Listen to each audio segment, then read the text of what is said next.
নমস্কার বন্ধুরা, শিবু রান্নাঘর থেকে সবাইকে স্বাগত জানিয়ে আজকে আরেকটা নতুন রেসিপি নিয়ে এলাম। আশা করি সকলেই ভালো আছেন ও সুস্থ আছেন। আজকে করব কুমড়োর বড়ার তরকারি। এটা সকলেই করে খেয়ে থাকেন, আমিও করছি, নতুন কিছু নয়। এটা ওপার বাংলার রান্না। আমার লাগছে তার জন্য আমি 250 গ্রাম কুমড়ো নিয়েছি খোসা ছাড়িয়ে, একটা পেঁয়াজ কুচিয়ে নিয়েছি, স্বাদ মতো নুন, গোলমরিচ, আদা, কাঁচা লঙ্কা বাটা, আর লাগবে বেসন। তাই কুমড়োটা গ্রেট করে নেই।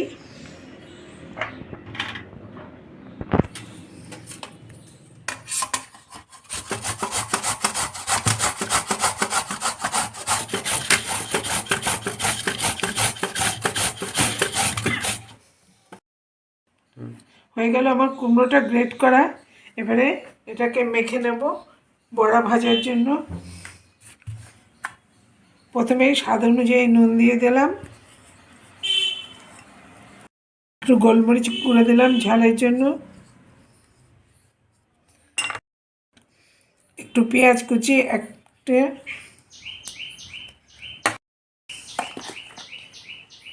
2 চামচ বেসন দিয়ে দিলাম, দিয়ে মেখে নেব।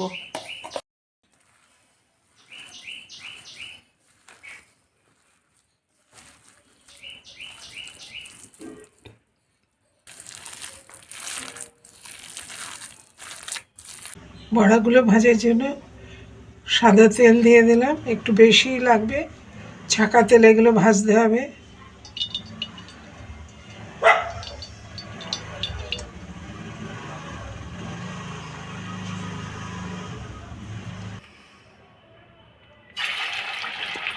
এবারে একটা একটা বড়াগুলো ভেজে নেব।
আদা জিরে ফোড়ন দিয়ে দিলাম, মশলা ফোড়ন দিয়ে দিলাম,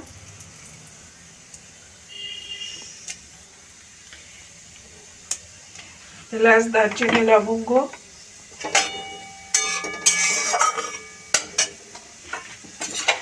একটা বড় টমেটোর আধখানা ছোট ছোট করে কেটে দিলাম,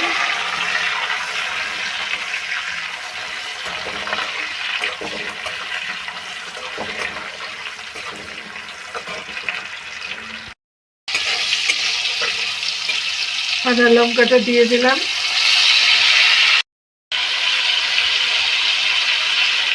ধনে গুঁড়ো,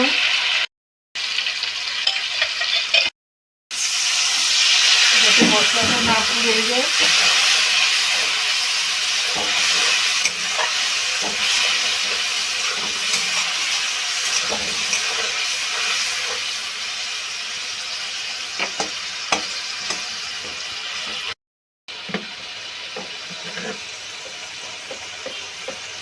যেহেতু টমেটোর কষানোর সময় নুন দিয়েছি আর বড়াগুলো মাখার সময় নুন দিয়েছি, তাই এখন নুনটা অল্প করে দিলাম।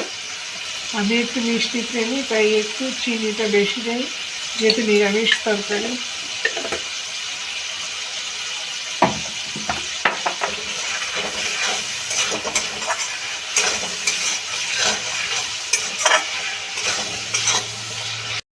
ওই জন্য জল দিয়ে দিলাম, ঝোলটা ফুটে উঠুক ততক্ষণ। এগুলো আস্তে আস্তে দিয়ে দিলাম গ্রেভির মধ্যে।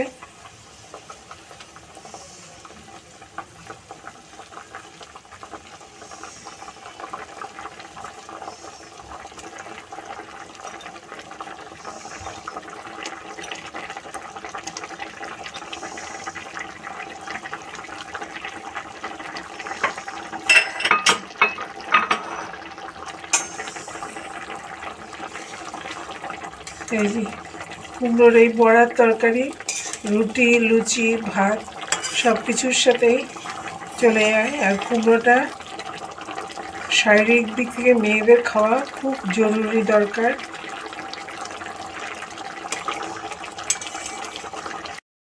নামানোর আগে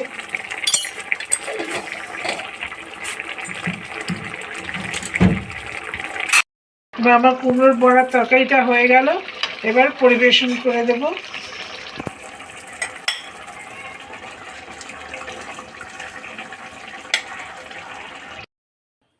হয়ে গেল আমাদের কুমড়োর বড়ার তরকারি।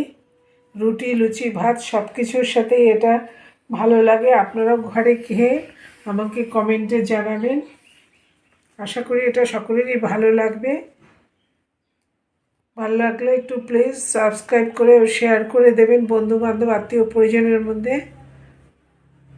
আজকে এখানেই ভিডিওটা শেষ করলাম। পরবর্তী ভিডিও নিয়ে শিগগিরই আসছি। ততদিন সুস্থ ও ভালো থাকবেন। সবাইকে ধন্যবাদ জানিয়ে শেষ করলাম।